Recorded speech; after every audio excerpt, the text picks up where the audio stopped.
Other things you want to start thinking about then is, once I start eating, do I have difficulty stopping? Now, some people don't. Some people have this amazing thing called an off switch or satiety. This does not help the off switch. Okay, and the reason why is it takes your body, I think it's 2 calories a minute to process fat and 10 calories a minute to process sugar. So the sugar burns off quickly. The fat doesn't burn off as quickly, but it doesn't leave you feeling full like the fiber in the apple is. So you're just going to eat more and more of these bad boys. And some folks, once they start, it is difficult to stop. Have you had just one M&M? Exactly. Have you had one Pringle? One Pringle, okay? Do you hide stashes of food around the house, in your car, at work, in your locker, in your book bag, in your purse, wherever? Do you have a stash? That's usually, when you're hiding things, secrets, if you have to be secretive about it, that's usually not a good thing. Do I have feelings of shame, guilt, remorse, or inadequacy after overeating? How many people at the end of the day on Thanksgiving go, oh my God, I'm going to remember how I feel now so I won't do this again at Christmas. When they say, I've got to remember this so I won't do this again at New Year's Eve. I've got to remember this. Do I have a list of bad foods that I secretly crave? And again, when it's good foods, bad foods, that labeling, unless there are good reasons that you don't do a food. If there's a health reason, someone came in, they said, I don't do sugar, and I said, I absolutely want to support that because that is a health choice.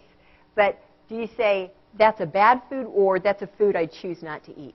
There's a different way to approach it. And then do I black out or zone out when I'm overeating? I've heard it called being in a food fog. And I can tell you, if you're in a really good sugar coma, you can get it going. Again, remember, because your blood sugar, it's like when you eat the apple, it's like taking a big fat log and putting it on the fire. It burns, you get warmth, but it takes a while for it to burn down. When you eat the Snickers, you have just taken wadded up newspaper or twigs, and it just flashes and then goes away. And then you're hungry again, looking for more twigs. Although you won't eat twigs, you'll eat Snickers.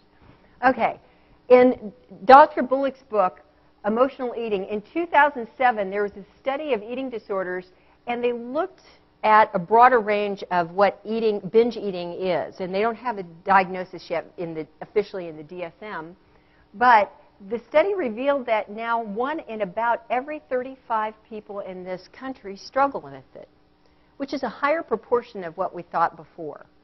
And again, hyperpalatable food that's too easy to digest, too accessible, makes a difference. Okay, when I went looking for slides, I was looking for someone who was overeating, and look what I found. Dieting sucks, get the band for weight loss. I didn't realize that this was an ad for the gastric band. And a lot of people would say, well, this is the quickest, easiest way to go. Get the surgery, but how many people do you know who have regained the weight? Because what's broken is not our physiology, it's between our ears, and it's our palate. But if you want the 2 baseline definitions of what emotional eating is, it's that others would view it as an unusually large amount of food, and you feel out of control when you're eating it. So that is our portion right now on emotional eating. So today, although we're going to discuss the addictive elements of food, I want you to know that this is about emotions and perceptions and very little about the food itself. Because you can binge on pretty much anything, although I defy you to say I had a really good binge on broccoli. Somebody may be able to do it, but I don't know who that would be. We want to start looking at what starts the trigger for the eating, and that can be a number of things. I'm going to say feelings are a huge one. And in Dr. Kessler's book, they talk about sadness and anger are the 2 primary drivers of emotional eating. I'm sad and I'm honked off. So I will tell you, if you have the I'm sad or I'm honked off day, get all of this stuff out of sight. Do not walk by the person's desk that you always know has the vat of candy or whatever it is that they've got. Protect yourself. And I would say go into extra hyperprotective mechanism if you're sad or angry. Other feelings, hungry, angry, lonely, tired.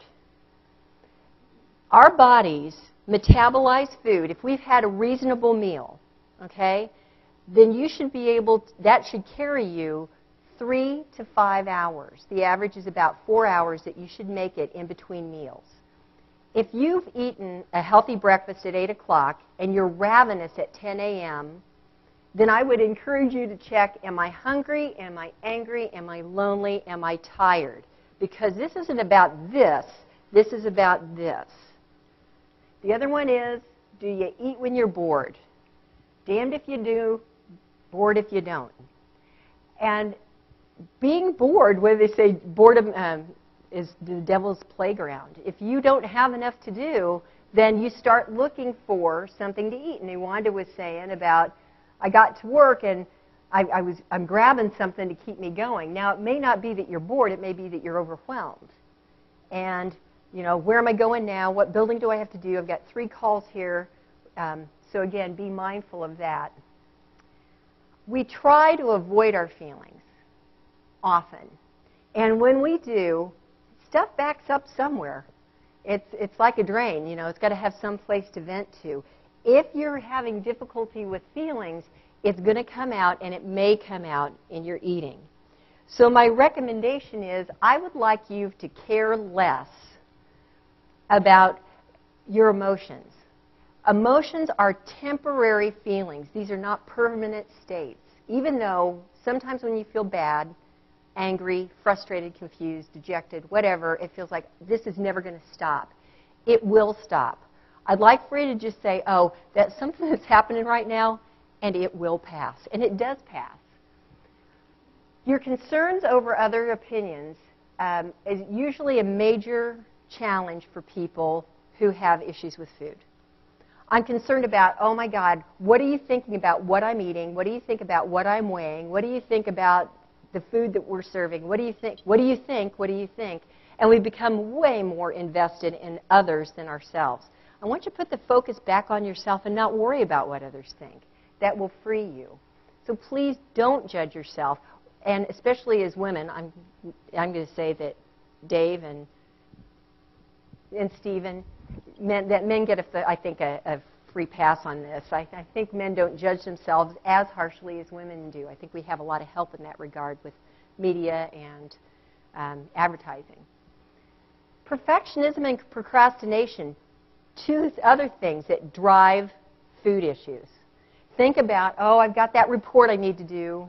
We've got the class roster that needs to go in. Grades have to be revised. I've got a class audit to do for one of the students. Whatever it is that's coming.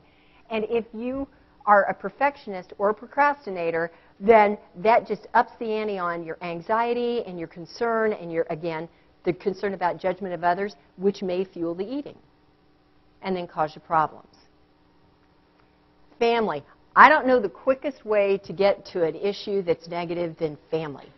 And we have the greatest holiday of all of them. We've got Thanksgiving, because they've got those Norman Rockwell portraits of, you know, everybody's happy and they're sharing the turkey. They're not showing all the other stuff that's going on. People in other rooms talk about people drinking, stuff happening. So dealing with family issues may have something to do with your eating also. And then having your trust hurt, wounded, pierced, broken. Again, you may not trust yourself around food, around how you deal with your life. Again, emotions are very powerful, but they're temporary and they're transitory and they're subject to change.